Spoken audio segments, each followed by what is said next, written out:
माननीय जनक सिंह धामीज्यू अब त टाउन बजारमा यस्तो भिड किन लाग्यो?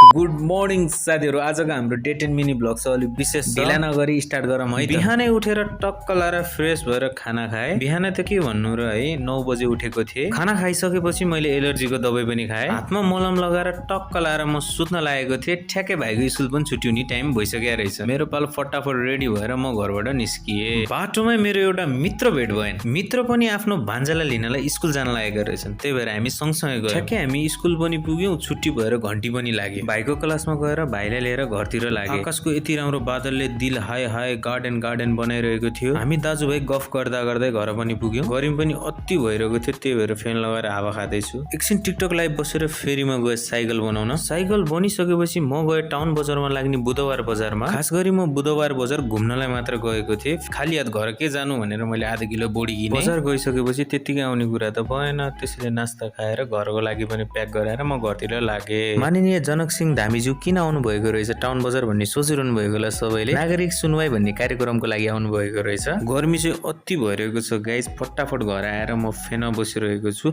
आजको लागि मिनी भ्लग यति नै गाइज। अब नेक्स्ट मिनी भ्लगमा भेटौँला। Bye by.